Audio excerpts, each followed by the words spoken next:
Hi hello ನಮಸ್ಕಾರ, welcome back to my YouTube channel. ಅರೆ ಅರೆ ಏನಿದು ಹೊಸ ದಾಳಿ, ಎದೆಯಲಿ ಕಾದಾಟ. ಇದು ಗುರುವಾರದ ಲಾಗ್ ಆ್ಯಂಡ್ ನನ್ನ ಮಾರ್ನಿಂಗ್ ರೊಟೀನ್ ಏನಿದೆ ನಾನು ಅದನ್ನು ಯೂಟ್ಯೂಬ್ ಶಾರ್ಟ್ಸಲ್ಲಿ ಡೈಲಿ ಅಪ್ಲೋಡ್ ಮಾಡ್ತಾ ಇದ್ದೀನಿ. ಪ್ಲೀಸ್ ಹೋಗಿ ಚೆಕ್ ಮಾಡಿ. ಈ ವಿಡಿಯೋದಲ್ಲಿ ನಾನು ನೀವೇನು ನೋಡ್ತಾ ಇದ್ದೀರಾ, ಈ ದೋಸೆ ಉಪ್ಪು ಮುಂಚಿ ದೋಸೆ ಅಂತ ನಾವು ಹೇಳ್ತೀವಿ. ಇದು ಬಂದುಬಿಟ್ಟು ನನ್ನ ಅಕ್ಕವರ ಅತ್ತೆ ವೇದಾಂಟಿ ಅವರ ರೆಸಿಪಿ. ಆ ರೆಸಿಪಿನ ನಾನು ಈ ವಿಡಿಯೋದಲ್ಲಿ ತೋರಿಸ್ತಾ ಇದ್ದೀನಿ. ಆಮೇಲೆ ಗುರುವಾರದ ಪೂಜೆ ಲಾಗ್ ಕೂಡ ಇದಾಗಿರುತ್ತೆ. ಪ್ಲೀಸ್ ಕೊನೆವರೆಗೂ ನೋಡಿ. ಹೆಂಗಿದೆ? ಸೂಪರ್ ಇದೆ ಚಿಟ್ಟು. ನಿಜ ನಿಜ. Thank you Vedanti recipe. Thank you ವೀರೆ. ಈ ದೋಸೆ ಮಾಡೋಕ್ಕೆ ನಾನು ರೇಷನ್ ಅಕ್ಕಿ ತೊಗೊಂಡಿದ್ದೀನಿ, ಅಂದರೆ ಸೊಸೈಟಿ ಅಕ್ಕಿ ಅಂತ ಹೇಳ್ತೀವಲ್ಲ ಅದನ್ನು. ಅಕ್ಕಿನ ನಾನು ರಾತ್ರಿ ನೆನೆಸಿಟ್ಟಿದ್ದೀನಿ. ಒಂದು 5-6 ತಾಸು ನೆನೆಯಬೇಕು. ಅಕ್ಕಿ ನೆನೆಸಿಟ್ಟ ಮೇಲೆ ಬೆಳಿಗ್ಗೆ ರುಬ್ಕೋಬೇಕಾದ್ರೆ ಅದ್ರ ಜೊತೆ ಒಣಮೆಣಸಿನ್ಕಾಯಿ ಮತ್ತು ಧನಿಯಾ ಅಂದರೆ ಕೊತ್ತಂಬರಿ ಕಾಳು ಮತ್ತು ಕರಿಬೇವಿನ ಸೊಪ್ಪು, ಕೊತ್ತಂಬರಿ ಸೊಪ್ಪು, ಆಮೇಲೆ ಒಂದು ಚಿಕ್ಕ ಈರುಳ್ಳಿ, ಅರ್ಧ ಈರುಳ್ಳಿ, ಹಾಗೆ ಒಂದು ತೆಂಗಿನ ತುರಿ ಅಥವಾ ತೆಂಗಿನಕಾಯಿ, ಅರ್ಧ ತೆಂಗಿನಕಾಯಿ ತೊಗೊಂಡಿದ್ದೀನಿ. ಅದಿಷ್ಟು ಒಂದು ಮಿಕ್ಸಿ ಜಾರಲ್ಲಿ ಹಾಕಿ ಒಂದು ಸ್ವಲ್ಪ ನೀರು ಹಾಕಿ ದೋಸೆ ಹಿಟ್ಟು ಹೇಗೆ ರುಬ್ಕೊಳ್ತೀವೋ ಅದೇ ರೀತಿ ರುಬ್ಕೋಬೇಕು. ರುಬ್ಬಿದ್ದ ಮಿಶ್ರಣಕ್ಕೆ 1-2 ಸ್ಪೂನು ಉಪ್ಪು ಹಾಕಿ, ಸೋಡಾ ಪುಡಿ ಏನು ಬೇಡ, ಉಪ್ಪು ಹಾಕಿ ಒಂದು ಮುಕ್ಕಾಲು ಗಂಟೆ ನೆನಿಬೇಕು. ನಾನು ದೋಸೆ ಹಿಟ್ಟೆಲ್ಲ ರುಬ್ಬಿ ನನ್ನ ಬೇರೆ ಕೆಲಸಗಳನ್ನೆಲ್ಲ ಮುಗಿಸ್ಕೊಂಡು ಸ್ನಾನ ಮಾಡ್ಕೊಂಡು ಬಂದೆ, ಬಿಕಾಸ್ ಪೂಜೆ ಮಾಡಬೇಕಿತ್ತು. ಸೊ ಇವತ್ತಿನ ಸೀರೆ ಬಂದುಬಿಟ್ಟು ಆ್ಯಸ್ ಯೂಶ್ವಲ್ ನನ್ನ ಅಕ್ಕಂದು. ಇವತ್ತು ದೇವ್ರ ಮನೆ ಕ್ಲೀನ್ ಮಾಡೋಕ್ಕೆ ನನ್ನ ಅಮ್ಮನೂ ಹೆಲ್ಪ್ ಮಾಡಿದ್ರು, ಬಟ್ ನನ್ನ ಅಮ್ಮ ಪೂಜೆಗೆ ಹೆಲ್ಪ್ ಮಾಡಲಿಲ್ಲ. ಆ್ಯಂಡ್ ಕ್ಲೀನ್ ಮಾಡಿಕೊಟ್ಟು ಅಮ್ಮ ಹೋದರು. ಆ್ಯಂಡ್ ನಾನು ಪೂಜೆ ಸ್ಟಾರ್ಟ್ ಮಾಡಿದೆ. ಯೂಶ್ವಲಿ ನಾನು ಪ್ರತಿ ವಾರ ಏನು ಮಾಡ್ತೀನಿ ಅಂದರೆ ಹೂಗಳನ್ನೆಲ್ಲ ಹಿಂದಿನ ದಿನ ಅಂದರೆ ಬುಧವಾರ ಸಂಜೆ ಆಫೀಸಿಂದ ಬರ್ತಾನೆ ಮಾರ್ಕೆಟಲ್ಲಿ ತೊಗೊಬಂದ್ಬಿಡ್ತೀನಿ. ಬಿಕಾಸ್ ಬೆಳಿಗ್ಗೆ ಹೋಗಿ ತರೋಕ್ಕೆ ಎಲ್ಲ ಲೇಟ್ ಆಗಿಬಿಡುತ್ತೆ ಅಂತ ಅಂದು ನಾನು ಹಿಂದಿನ ದಿನವೇ ಹೂಗಳನ್ನ ಏನೇನು ಬೇಕು ಅಂತ ತೊಗೊಬಂದ್ಬಿಟ್ಟಿರ್ತೀನಿ.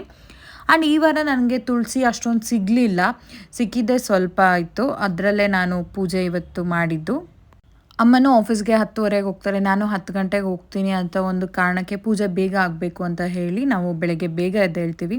ಅಂದರೆ ಒಂದು 5:30 ಸುಮಾರಿಗೆಲ್ಲ ಎದ್ದೇಳ್ತೀವಿ. ನಾನೊಂದು ಕೆಲಸ ಮಾಡಿದ್ರೆ ಅಮ್ಮ ಒಂದು ಕೆಲಸ ಮಾಡ್ತಾರೆ, ಅದರಿಂದ ಒಂದು ಸ್ವಲ್ಪ ಕೆಲಸಗಳು ಬೇಗ ಆಗುತ್ತೆ.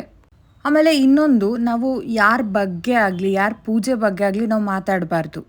ನಮ್ಮ ಪೂಜೆ ನೋಡಿ ನಾವು ಖುಷಿ ಪಡಬೇಕು. ಹಾಗೆ ನಾನು ಪೂಜೆ ಮಾಡಿಬಿಟ್ಟು ನಾನು ವಿಡಿಯೋ ಹಾಕ್ತೀನಿ, ಬಿಕಾಸ್ ಅದು ತೋರಿಕೆಗೆ ಅಂತ ಯಾವುದೇ ರೀತಿ ಅಲ್ಲ.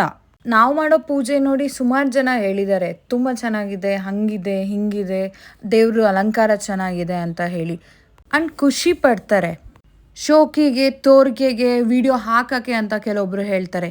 ಬಟ್ ಅವ್ರಿಗೇನು ಗೊತ್ತು ಅಲಂಕಾರ ಮಾಡೋದು ಎಷ್ಟು ಕಷ್ಟ ಅಂತ. ಅಲಂಕಾರ ಮಾಡೋದನ್ನ ನಾವೇ ನೋಡಿಕೊಂಡು ಎಷ್ಟು ಚೆನ್ನಾಗಿ ಮಾಡ್ತೀವಿ, ಆಯಿತಾ? ವಿಡಿಯೋನ ನಾವೊಂದು 5 ನಿಮಿಷದಲ್ಲಿ ಹಾಕ್ಬಿಡ್ತೀವಿ, ಬಟ್ ಅದ್ರ ಹಿಂದಿನ ಶ್ರಮ ಎಷ್ಟಿರುತ್ತೆ ನಮಗೆ. ಯಾವುದಾದ್ರೂ ದೇವಸ್ಥಾನಕ್ಕೆ ಹೋದಾಗ ದೇವ್ರ ಅಲಂಕಾರ ಮಾಡಿದ್ದು ನೋಡಿ ಎಷ್ಟು ಖುಷಿ ಪಡ್ತೀವಿ. ಅದೇ ಬೃಂದಾವನ, ಅದೇ ಮಂತ್ರಾಲಯ, ಅದೇ ಯಾವುದಾದ್ರೂ ರಾಘವೇಂದ್ರ ಸ್ವಾಮಿ ಮಠಕ್ಕೆ ಹೋದಾಗ ಆ ಬೃಂದಾವನದ ಅಲಂಕಾರ ನೋಡಿ ಎಷ್ಟು ಖುಷಿ ಪಡ್ತೀವಿ. ಅಲಂಕಾರ ಮಾಡಿರೋದು ನೋಡಿ ಎಷ್ಟು ಚೆನ್ನಾಗಿದೆ ಅಂತ ಹೇಳಿ ಖುಷಿ ಪಡ್ತೀವಿ. ಆದರೆ ಅದರ ಹಿಂದೆ ಇರೋ ಶ್ರಮ ಹೇಗಿರುತ್ತೆ, ಶ್ರಮ ಪಟ್ಟಿರೋರ್ಗೇ ಗೊತ್ತಿರುತ್ತೆ ಅದು. ಈಗ ಯಾರಾದರೂ ಪೂಜೆ ಮಾಡಿದಾರಾ, ಅದನ್ನು ನೋಡಿ ಖುಷಿ ಪಡಿ, ಕಣ್ಣು ತುಂಬ್ಕೊಳ್ಳಿ, ನೀವು ಬೇಡ್ಕೊಳ್ಳಿ. ನೀವು ಅಂದ್ಕೊಂಡಿದ್ದು ಹಾಗೇ ಆಗುತ್ತೆ ಆ್ಯಂಡ್ ಒಳ್ಳೆಯದಾಗೇ ಆಗುತ್ತೆ. ನಾವೆಷ್ಟು ಪಾಸಿಟಿವ್ ಆಗಿರ್ತೀವೋ ಅಷ್ಟು ಖುಷಿಯಾಗಿರ್ತೀವಿ. ನೀವು ಯಾರಿಗಾದ್ರೂ ಒಬ್ಬರಿಗೆ ಇದು ಆಗಬೇಕು, ಈ ರೀತಿ ಆಗಬೇಕು ಅಂತ ಅಂದ್ಕೊಳ್ತೀರಾ, ಅದು ನಮಗೆ ಆಗುತ್ತೆ. ಯಾವಾಗಲೂ ಅಷ್ಟೇ, ನಾವು ಒಳ್ಳೇದು ಮಾಡಿದ್ರೆ ಒಳ್ಳೆಯದೇ ಆಗುತ್ತೆ ಆ್ಯಂಡ್ ಕೆಟ್ಟದ್ದು ಮಾಡಿದ್ರೆ ಕೆಟ್ಟದ್ದೇ ಆಗುತ್ತೆ.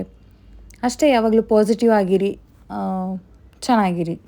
ನಾನು ನಂಬೋದು ಏನಂತ ಹೇಳಿದ್ರೆ, ಅಪ್ಪ ಅಮ್ಮ ಮಾಡೋ ಒಳ್ಳೆ ಕರ್ಮಗಳು ಅಥವಾ ಕೆಟ್ಟ ಕರ್ಮಗಳೇ ಮಕ್ಳಿಗೆ ಜೀವನ ಹೇಗಿದೆ ಅಂತ ಹೇಳುತ್ತೆ ಅಂತ ಹೇಳ್ತಾರೆ.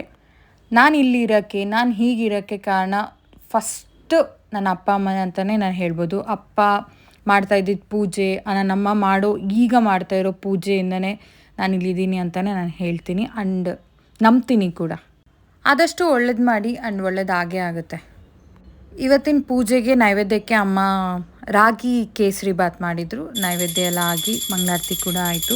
ಪೂಜೆ ಚೆನ್ನಾಗಾಯಿತು ಇವತ್ತು ಕೂಡ. ನಿಮ್ಗೆ ಇನ್ನೊಂದು ಮಂತ್ರ ಹೇಳ್ಕೊಡ್ತೀನಿ. ಅಂದರೆ ನಿಮಗೆ ಯಾವಾಗಲೇ ನೆಗೆಟಿವ್ ಫೀಲ್ ಆಗ್ತಾ ಇರಲಿ, ನಿಮಗೆ ಏನೋ ಒಂಥರ ತೊಂದರೆ ಆಗ್ತಿದೆ ಅಂತ ಅನಿಸ್ತಿರಲಿ, ಚಿಂತೆಯಲ್ಲಿರಲಿ, ಈ ಒಂದು ಮಂತ್ರ ಹೇಳಿ, ನಿಮಗೆ ಆ ನೆಗೆಟಿವ್ ಫೀಲಿಂಗ್ ಎಲ್ಲ ಹೋಗಿ ಪಾಸಿಟಿವ್ ಎನರ್ಜಿ ನಿಮಗೆ ಬರುತ್ತೆ. ಮಂತ್ರ ಬಂದುಬಿಟ್ಟು ಓಂ ಶ್ರೀ ಕೃಷ್ಣಾಯ ವಾಸುದೇವಾಯ ಹರಯೇ ಪರಮಾತ್ಮನೆ ಪ್ರಣತಃ ಕ್ಲೇಶನಾಶಾಯ ಗೋವಿಂದಾಯ ನಮೋ ನಮಃ. ಈ ಮಂತ್ರ ಹೇಳ್ಕೊಳ್ಳಿ, ಒಳ್ಳೆಯದಾಗುತ್ತೆ. ನನಗೆ ಅನಿಸಿದ್ದು ಅಣ್ಣಂಗೆ ಹೇಳ್ಬೇಕನ್ಸಿತ್ತು ಇದೆಲ್ಲ, ನಾನು ಹೇಳ್ಕೊಂಡಿದ್ದೀನಿ ಅಷ್ಟೇ. ಪೂಜೆ ಎಲ್ಲ ಚೆನ್ನಾಗಾಯಿತು. ಪೂಜೆ ಆಗಿ ನಾನು ದೋಸೆ ಮಾಡಬೇಕಿತ್ತು.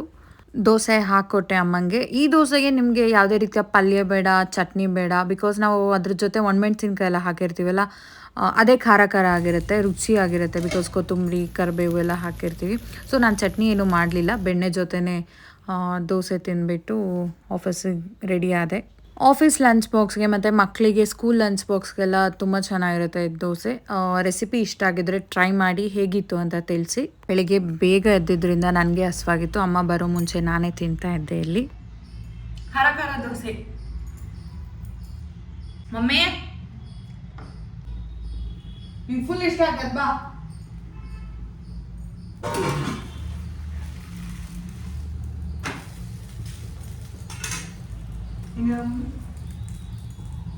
ಉಪ್ಪು ಹಾಕೋಣ.